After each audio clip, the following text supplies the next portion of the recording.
أعوذ بالله من الشيطان الرجيم بسم الله الرحمن الرحيم السلام عليكم ورحمة الله وبركاته.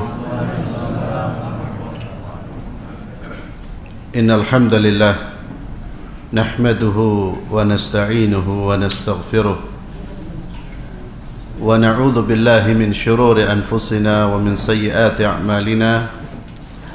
من يهده الله فلا مضل له ومن يضلل فلا هادي له. وأشهد أن لا إله إلا الله وحده لا شريك له وأشهد أن محمدا عبده ورسوله لا نبي بعده. وبعد. Para hadirin jamaah Masjid Asy-Syafi'i yang saya muliakan, kita masuk pada bab halawatul iman, bab tentang manisnya iman dan cabang-cabang keimanan. Yang dimaksud dengan manisnya iman adalah istildzat at-ta'at, merasakan kenikmatan ibadah, merasakan kenikmatan berbuat taat kepada Allah Subhanahu wa ta'ala. Ketaatan itu bagi orang yang beriman itu ada rasa nikmat. Demikian pula manisnya iman itu membuat seseorang bisa memikul beban dan kesulitan dalam menggapai ridhonya Allah Subhanahu wa ta'ala. Kita bisa melihat, membaca tokoh-tokoh Islam, dimulai dari sahabat-sahabat Nabi sampai hari ini, bahkan sampai hari kiamat nanti kita akan melihat, jika kita hidup, orang-orang yang hidupnya secara fisik terlihat tertekan, ditekan, diperangi, namun mereka tetap eksis dengan keimanannya.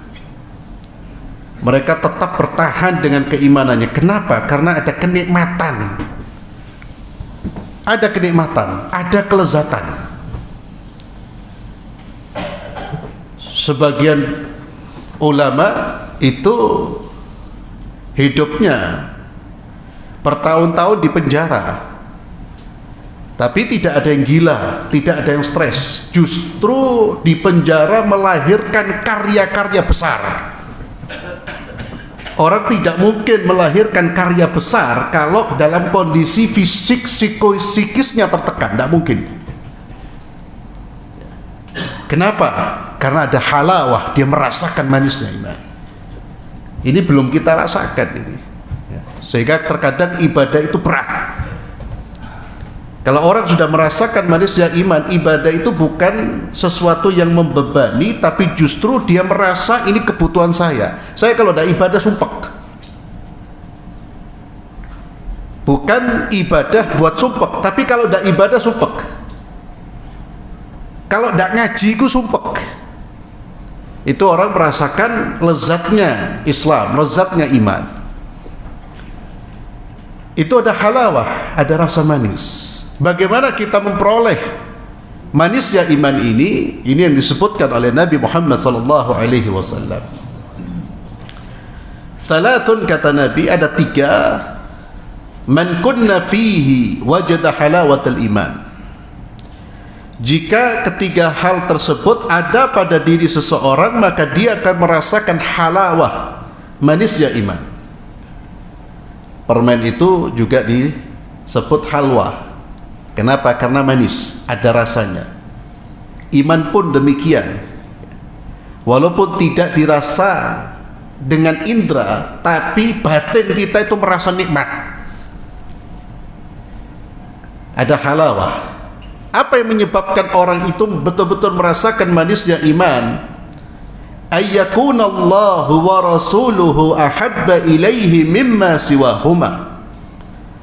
Yang pertama, seseorang bisa merasakan manisnya iman jika Allah dan Rasulnya lebih dia cintai daripada selain keduanya. Ini yang pertama, syarat yang pertama. Kita bisa merasakan manisnya iman ketika Allah dan Rasulnya lebih kita cintai daripada keduanya. Tidak ada yang lebih kita cintai melebihi cintanya kita kepada Allah dan Rasulnya.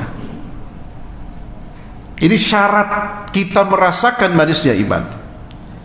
Kalau cinta kita itu ala kadarnya, belum mencapai derajat mengunggulkan cinta Allah dan Rasulnya di atas segala-galanya, belum bisa kita merasakan manisnya iman.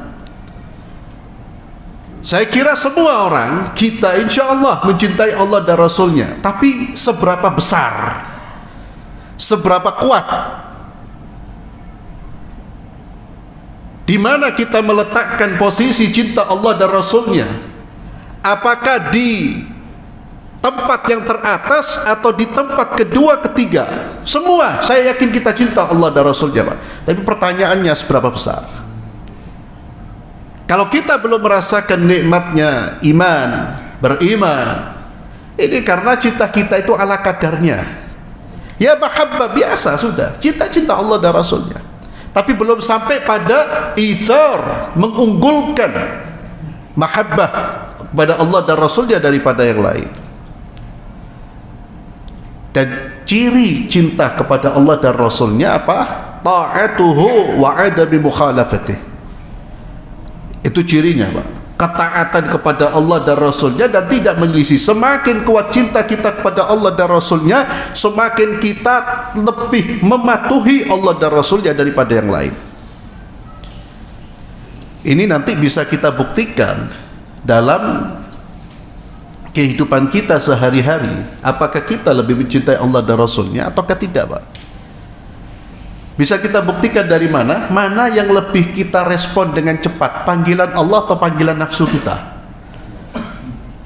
Mana yang lebih kita respon? Ya. Kalau jawaban lisan semuanya jawab siapa? Allah wa Rasuluh, KB. Semua. Ya. Tapi jawaban yang dibutuhkan itu hati dan tindakan. Semua ya kawan, anak antum ditanya, anta cinta kepada Allah, cinta kepada Rasul? Jawabannya pasti cinta. Bahkan ada yang jawabnya cintanya itu dengan luar biasa. Cinta anak Allah wa Rasuluh hadza ya akhi. Ya. Tapi tidak tahu teko pengajian, Bah. Ya. Ada majlis Quran, majlis hadis, mafi. Mahabbah Allah wa Rasuluh hadza di dalam ya akhi. Wassalam. Kalamuhu fi langit, perbuatannya fi sumur. Ya. Yakni hakadha manusia. Itu belum bisa membuat kita merasakan manisnya iman, belum bisa. Ngomong yang lazat itu belum bisa, Pak. Nanti akan terlihat dari sikap dan perbuatan. Ngakunya cinta kepada Allah dan Rasul yang melebihi segala-galanya.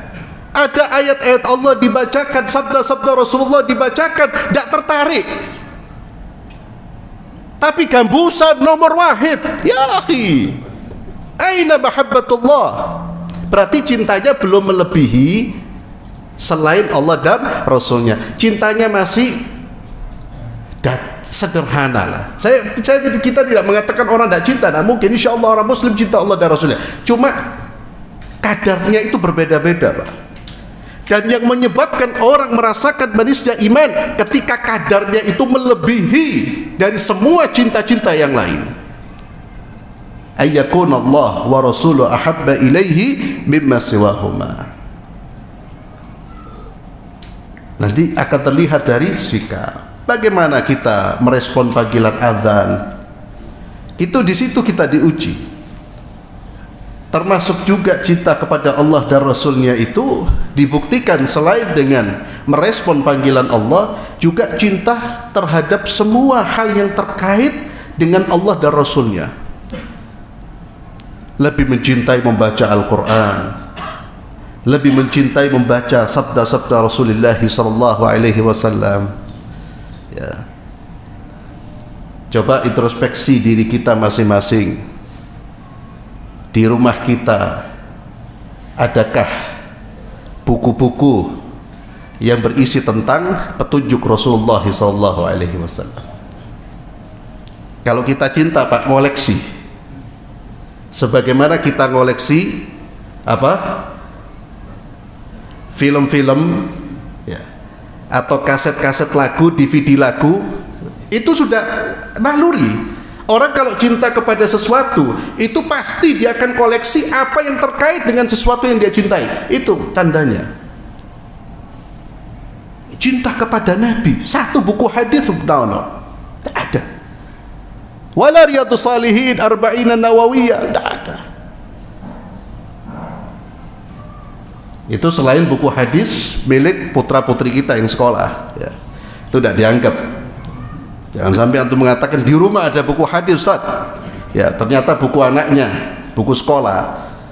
Ya akhi, mahabbah itu ditunjukkan, diperlihatkan, ada aksi, ada sesuatu yang dia tunjukkan, tonjolkan.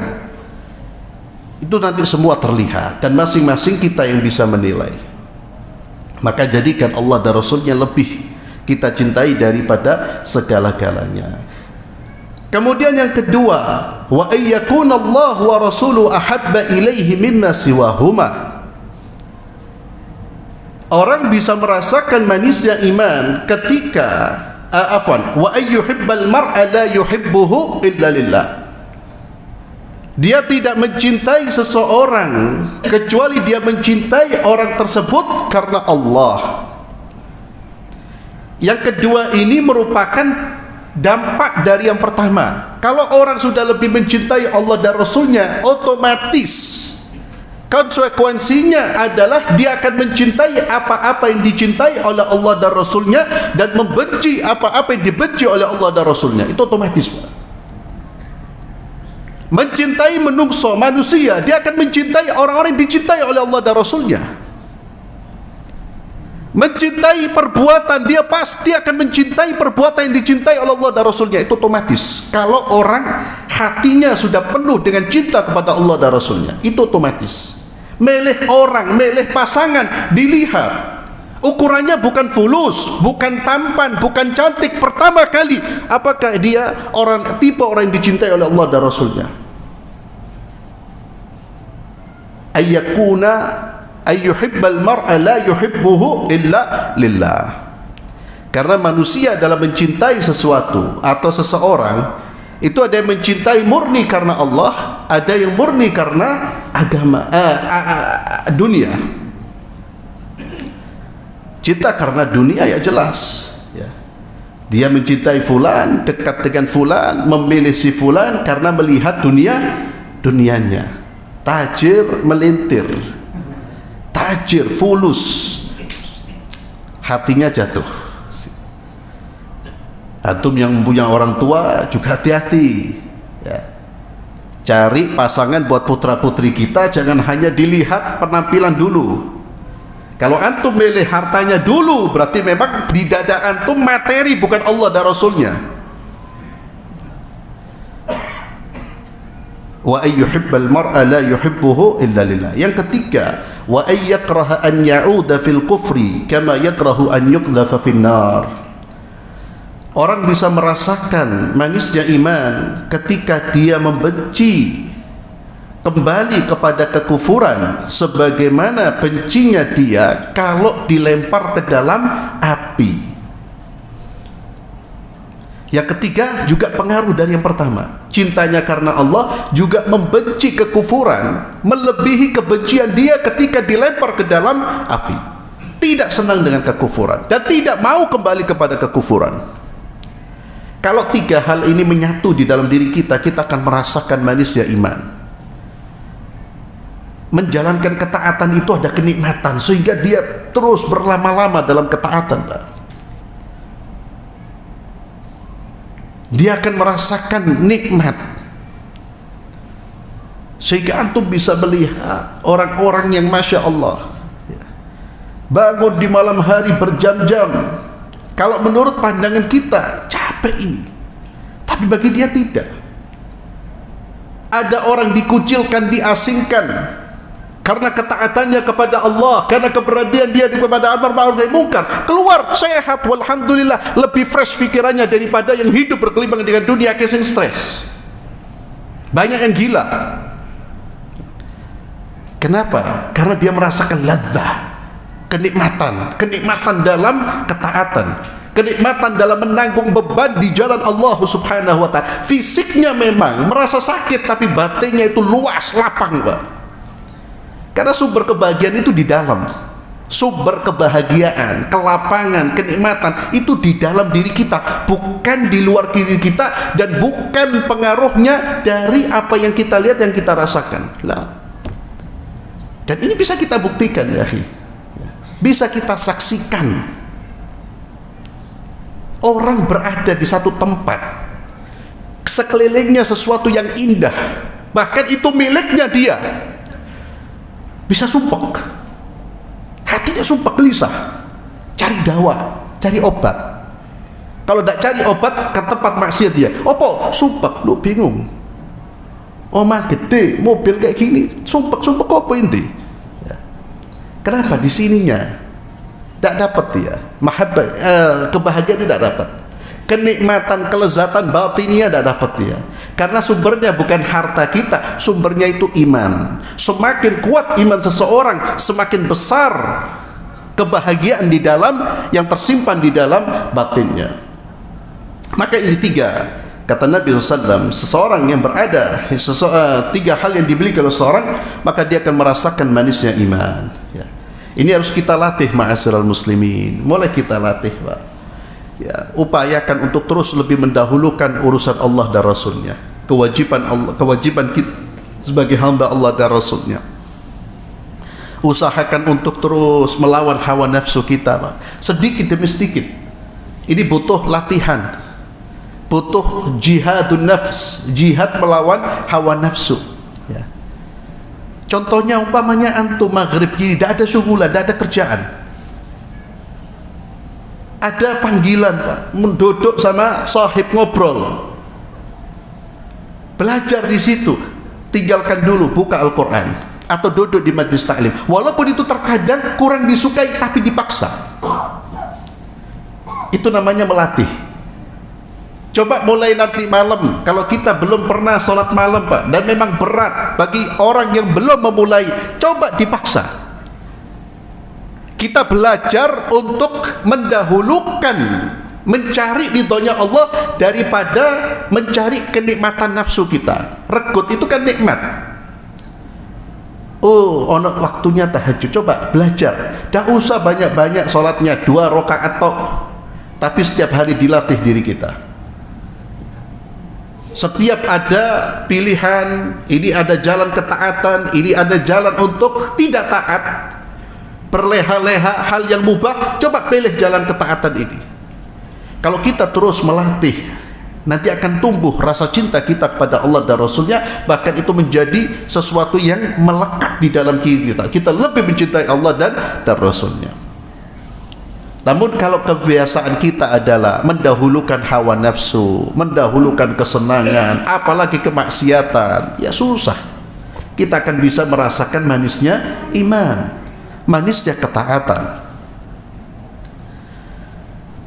Dan latih pula ketika kita mencintai sesuatu. Coba tanya kepada diri kita, saya senang dengan orang ini karena apa? Hati-hati. Salam. Saya senang dengan orang ini, cinta sama orang ini. Coba ditengok sumbernya apa. Kalau sumbernya karena iman, alhamdulillah. Tapi jangan-jangan saya senang sama orang ini karena hada tajir, ya. Makanya sahib-sahibnya yang fuqara wal masakin, ya, ma'asalamah, tak kenal dia, lali. Coba ditengok. Tapi kalau dia dekat karena orang-orang ini adalah orang-orang tipe manusia yang dicintai oleh Allah, orang ini mengingatkan saya kepada Allah, saya cinta kepada dia, itu berasal dari keimanan yang hidup di dalam diri kita. Kemudian kita benci kepada kekafiran, benci kepada kekufuran, ya. Kemudian dari Abbas bin Abdul Muttalib bahwasanya beliau mendengar Rasulullah sallallahu alaihi wasallam bersabda, "Dzaqa ta'mal iman." Dzaqa ta'mal iman. Seseorang akan merasakan manisnya iman, rasanya iman. Jadi ditegaskan oleh Nabi, iman itu punya rasa. Yang merasakan adalah jiwa, bukan panca indera kita, jiwa kita itu. Anda merasa tenang. Dzaqa ta'mal iman man radiya billahi rabbah. Siapa yang ridha Allah sebagai Tuhannya. Ridha itu artinya puas, senang, menerima. Itu arti dari ridha. Orang yang senang, orang yang menerima keputusan Allah, orang yang puas dengan takdirnya Allah, orang yang ridha, tidak ada kebencian terhadap apa yang diatur oleh Allah Subhanahu wa taala. Orang seperti ini akan merasakan manisnya iman. Man radiya billahi rabban. Rabb artinya apa? Allah yang mengatur, memiliki, mengendalikan, menguasai. Dia ridha diatur sama Allah, Pak. Dia ridha diberi keputusan apapun oleh Tuhannya, karena dia yakin Allah tidak akan berbuat zalim pada dirinya. Allah memiliki sifat kasih sayang yang melebihi dari kasih sayang siapapun. Bahkan semua kasih sayang bersumber dari Allah Subhanahu wa taala. Allah Maha bijaksana, Allah Maha adil. Ridha dia, Pak. Termasuk ridha terhadap aturan-aturan Allah, tidak menentang, tidak melawan. Man radiya billahi rabban wa bil islami dina. Ridha terhadap Islam sebagai agama, puas dengan ajaran Islam, menerima ajaran Islam, tidak mencari ajaran-ajaran yang lain selain Islam. Bagi dia melihat Islam sebagai satu-satunya petunjuk yang memberi petunjuk jalan hidup dia, ridha dia. Man radiya bil islami dina wa bi Muhammadin rasulah. Ridha dengan Muhammad sallallahu alaihi wasallam sebagai seorang rasul. Keridhaan dia terhadap Rasulullah membuat dia tunduk, patuh, iman, membenarkan semua yang diajarkan, disampaikan oleh baginda Muhammad sallallahu alaihi wasallam. Orang seperti ini kalau ridha dengan Allah, ridha dengan Tuhannya, ridha dengan agamanya, ridha dengan nabinya, dzaqa ta'mal iman, dia akan merasakan manisnya keimanan. Kemudian dari Abu Hurairah radhiyallahu anhu, dari Nabi sallallahu alaihi wasallam, beliau bersabda, al-imanu bid'un wa sittuna syu'bah wal haya'u syu'batun minal iman. Iman terdiri dari 60 sekian cabang. Ya, bid'un itu fil adad ma baina tsalath wal ashar. Bid'un jumlah antara 3 dan 10. Itu disebut bid'un. Di sini dikatakan bid'un wasittuna, berarti 60 sekian, antara 63, 4, 5, 6, 7, 8, 9. 69 cabang, 60 sekian cabang. Di dalam riwayat yang lain ada yang mengatakan 7, ada di dalam hadis yang lain 70 sekian cabang. Ada sebagian ulama yang mentarjih, yang menguatkan riwayat-riwayat yang menyebutkan 60 sekian cabang, ada yang menguatkan 70 sekian cabang.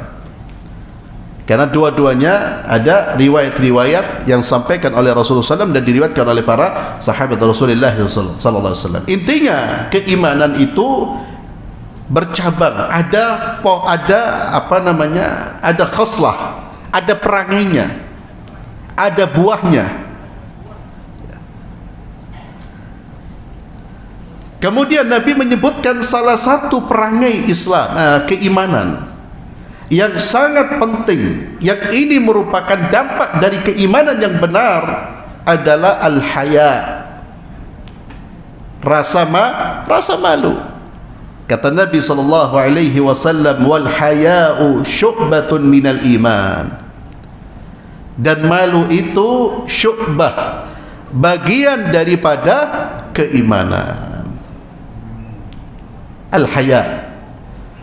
Maka orang beriman itu pasti punya sifat malu, Pak. Malu di sini artinya akhlak yang mendorong seseorang untuk meninggalkan apa-apa yang dilarang oleh Allah Subhanahu wa taala. Akhlak yang mendorong seseorang untuk mengerjakan apa yang diperintahkan oleh Allah. Dia merasa malu ketika dia meninggalkan aturan-aturan Allah. Dia merasa malu ketika dia meninggalkan kewajiban-kewajiban Islam. Dia merasa malu ketika dia melanggar aturan Allah. Itu haya yang bersumber dari iman. Namun bukan disebut rasa malu, atau bukan malu yang dianggap bagian dari Islam. Suara saya itu ya, tidak enak dengarnya, Ustaz. Atau mungkin ada yang ya, seperti ada yang menirukan. Nah, jadi malu yang tidak termasuk bagian dari keimanan adalah malu yang membuat seseorang meninggalkan kewajiban, atau malu yang membuat seseorang meninggalkan sesuatu yang harus dia kerjakan. Itu namanya bukan malu, tapi itu namanya al-ajz, kelemahan, lemah jiwa, lemah diri. Itu bukan malu. Orang tidak mau belajar umpamanya karena usianya tua. Kenapa tidak belajar? Anak haya, dan haya itu bagian dari iman. Oh lah, itu bukan haya. Itu bukan haya yang dimaksud ini. Belajar itu kewajiban. Itu namanya antum memiliki jiwa yang lemah. Antum tidak percaya diri, dan antum masih takut dengan omongan manusia. Itu bukan haya namanya, itu al-ajz, kelemahan itu. Orang kalau punya sifat malu, dia yang menjadi perhatian dia Allah Azza wa Jalla. Yang menjadi perhatian dia siapa? Allah. Yang membuat dia melakukan atau meninggalkan Allah Azza wa Jalla. Baru setelah itu manusia. Kalau dia malu terhadap manusia, tidak melanggar rasa malunya kepada Allah, itu malu yang positif. Al-haya. Maka para ulama memberikan nasihat bahwa malu yang menyebabkan kita tidak bertanya, tidak mau belajar, tidak mau bertanya, itu merupakan malu yang tidak termasuk bagian dari keimanan, walaupun disebut rasa malu. Bahkan ada ungkapan, la yata'allamul ilma mustahyin wala mustakbir. Tidak akan memperoleh ilmu dua golongan manusia. Tidak akan memperoleh ilmu dua golongan manusia. Yang pertama mustahyin, orang yang malu. Karena malunya dia, malu sebetulnya di sini malu dalam pengertian manusia biasa. Karena malunya dia tidak mau bertanya, tidak mau belajar, akhirnya tidak dapat ilmu dia. Ada ungkapan malu bertanya sesat di jalan, ada sahih. Ya. Kalau kita memang betul-betul merasa tidak tahu, tersesat, tanya. Apalagi urusan agama, jangan haya. Yang kedua, yang menyebabkan orang tidak akan mendapatkan ilmu, mustakbir, orang yang sombong. Ciri orang yang sombong itu selalu merasa dia lebih tahu. Orang kalau sudah merasa lebih tahu, tidak akan duduk dia untuk belajar. Sefaham mana ini, gitu faham. Ada mustakbir, tidak dapat ilmu, karena selalu faham, tidak tambah ilmunya, justru berkurang. Dan kata para salafus saleh, orang itu dikatakan bodoh kalau dia merasa berilmu. Jadi kalau ada orang merasa saya berilmu, ente bodoh berarti. Ilmu itu luas, berarti anda jahil. Sehingga salafus saleh antum bisa lihat bagaimana perjalanan ilmiah mereka, tidak berhenti belajar sekalipun sudah mencapai derajat imam dalam pengertian yang sesungguhnya. Imam Ahmad itu sampai muridnya kaget, ya Imam ilamata, sampai kapan ini belajar? Saya buka Pak, bocor. Imam Ahmad hadza. Antum lihat musnad Imam Ahmad berapa hadis di situ? Sampai kapan? Ilal mamat, sampai mati. Sampai kakiku menginjak surga. Tidak merasa lebih tahu. Imam Ahmad, Imam Syafi'i, para a'immah, mereka terkadang merubah fatwanya karena disampaikan ada kebenaran. Disampaikan oleh yang lain bahwa ya imam, saya mendengar riwayat gini. Dirubah, Pak. Artinya apa? Artinya apa? Tidak merasa lebih tahu dan paling tahu. Itu imam. Dan tidak ada ulama seperti itu, tidak ada. Hatta syekhak wa ulama'ukum insyaallah belum mencapai derajatnya Imam Ahmad wal Imam Syafi'i wal Imam Malik wal Imam Abu Hanifah, dan itu semua diakui. Itu mujtahid mutlak, Pak. Tidak ada yang mencapai derajat itu imam dalam pengertian sesungguhnya. Tapi kadang-kadang subhanallah mendengarkan orang itu apa? Salah satu dampak dari tawadhu. Ini kadang-kadang kita gak punya akhlak seperti itu ya. Yang lebih parah, kita ini bukan imam wala syekh, tidak ada apa-apa nih, tapi rejalan, bahkan terkadang merendahkan ustaz. Wallahi saya lihat orang-orang seperti itu merendahkan ustaz ada tidak ngerti ada. Miskin ya akhi, nanti belajar apa di majlis itu? Belajar apa ya akhi? Majlis yang membuat antum sombong, wallahi hindari. Hatta disampaikan Quran wa sunnah, keluar dari majlis antum merasa diri paling hebat, wallahi hindari. Tidak akan bawa antum ke surga itu. Melihat orang dengan pandangan menyepelekan, merendahkan. Ya Allah ya Rahman, ishhada. Orang semakin berilmu semakin tunduk, semakin hati-hati ngomong ini, takut. Apalagi melihat kibar. Hati-hati. Maka kata para ulama, dua golongan dia tidak akan mendapatkan ilmu, mustahyan wala mustakbir. Orang yang malu dalam pengertian manusia biasa, dia tidak mau tertanya, dia tidak mau belajar ya akhi. Antum sudah kibar, hatta sudah jenggotnya putih, ada sesuatu yang belum tahu, tanya, belajar, ma fi syai'. Dan itu satu kehormatan di sisi Allah subhanahu wa ta'ala. Yang kedua, sombong. Hindari sombong, jangan pernah kita merasa sudah tahu. Bahkan ikhwani fillah, kalau sekarang ya, antum walaupun sudah belajar bertahun-tahun, umpamanya belajar bertahun-tahun, bendino belajarnya, bukan seminggu sekali, sebulan sekali, bendino, buka buku, Pak. Ada sesuatu yang anda belum dengar, jangan cepat-cepat menyimpulkan itu salah. Sekali lagi, ilmu itu luas. Makanya para ulama, antum belajar, lihat itu, bergurunya mereka dengan puluhan, ratusan guru, bertahun-tahun, puluhan tahun, keliling dunia. Itu pun terkadang masih merubah pendapatnya. Hadzal ilm, iki bala keliling wala nang dindi. Ya, sudah merasa seperti imam. Pokoknya gurunya diangkat seperti melebihi Imam Ahmad, melebihi Imam Syafi'i. Ada khatar. Ini semua itu berasal dari sini ada takabbur, merendahkan, itu harus kita hindari. Ikhwani fillah azallahu wa iyyakum. Kemudian bab hubbin Nabi sallallahu alaihi wasallam minal iman. Cinta Nabi sallallahu alaihi wasallam bagian dari keimanan, bahkan merupakan inti dari keimanan. Tidak mungkin orang beriman kecuali di dalam hatinya ada kecintaan kepada Allah dan Rasulnya. Tidak mungkin orang beriman membenci Rasulullah SAW, mungkin, kecuali dia munafik, lisannya tok mengatakan ini. Tidak mungkin orang beriman membenci syariat, dia tahu ini syariat Muhammad SAW kemudian dia benci, mungkin. Kalau dia tidak mengamalkan, mungkin tidak membenci. Tapi kalau sudah membenci, dia bukan orang beriman. Makanya para ulama semua sepakat, siapa yang membenci satu ajaran, selama dia tahu ya, orang membenci terkadang dia tidak ngerti di ajaran Nabi.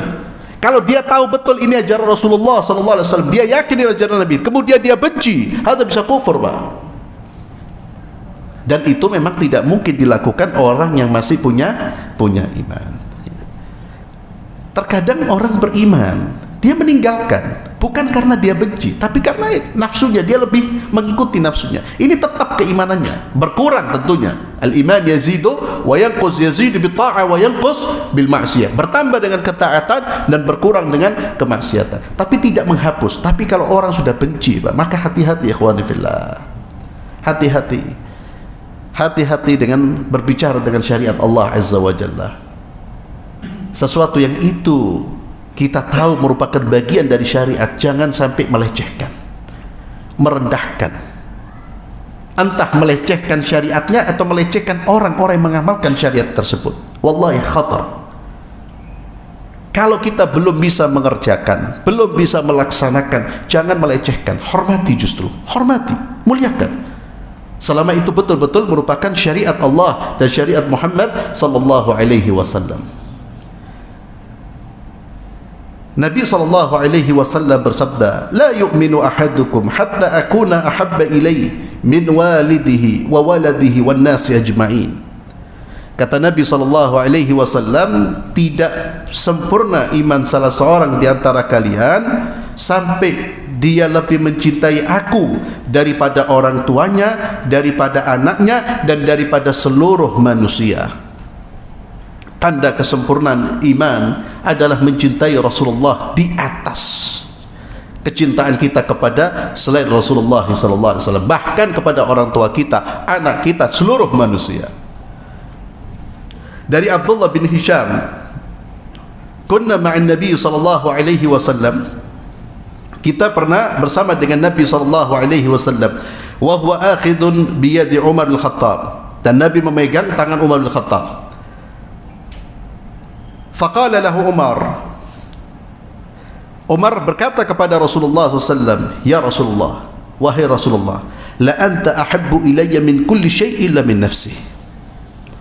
Ya Rasulullah, engkau lebih aku cintai daripada segala sesuatu, daripada siapapun lebih aku cintai kecuali dari diriku. Artinya kata Umar, saya lebih mencintai diriku. Kata Nabi SAW, la, walladhi nafsi biyadi hatta akuna ahabba ilaika min nafsik. Ya Umar, la, jangan. Dan demi jiwaku yang berada di tangannya, engkau hatta akuna ahabba, engkau tidak dikatakan beriman sampai aku lebih engkau cintai daripada dirimu sendiri. Maka Umar bin Khattab mengatakan, fa innahu al-an wallahi la anta ahabbu ilayya min nafsi. Demi Allah ya Rasulullah, wallahi engkau sekarang lebih aku cintai daripada diriku sendiri. Faqala Nabi sallallahu alaihi wasallam, Nabi sallallahu alaihi wasallam menjawab, al-ana ya Umar, al-an, sekarang baru sempurna imanmu. Umar bin Khattab, ikhwani fillah azzallahu wa iyyakum, lisannya dia mengatakan saya lebih mencintai diriku daripada engkau, lisannya dia, tapi prakteknya setiap hari dia serahkan nyawanya demi membela siapa? Rasulullah SAW. Berbeda dengan kita orang, lisan kita mengaku lebih cinta kepada Allah dan Rasulnya, prakteknya jangankan Allah dan Rasulnya, kita berkorban untuk Allah dan Rasulnya, kita korbankan agama demi dunia. Kita korbankan ajaran Nabi demi dunia. Jangankan mengamalkan, belajar. Sering saya ingatkan, belajar itu loh. Berapa ya akhi dari kaum muslimin yang tertarik mempelajari hadis-hadis Rasulullah SAW? Dunia ya ikhwan. Kalau Umar bin Khattab, Umar itu lisannya ngomong dia, tapi prakteknya tidak ada. Diserahkan nyawanya demi membela Rasulullah SAW. Bukan harta, nyawanya diserahkan oleh mereka. Itu tanda cinta kepada Rasulullah sallallahu alaihi wasallam. Wallahu a'lam bishawab. Insyaallah kita lanjutkan pada pertemuan berikutnya. Kita tutup majlis kita dengan doa kafaratul majlis. Subhanakallahumma bihamdik asyhadu an la ilaha illa anta astaghfiruka wa atubu ilaik. Assalamualaikum warahmatullahi wabarakatuh.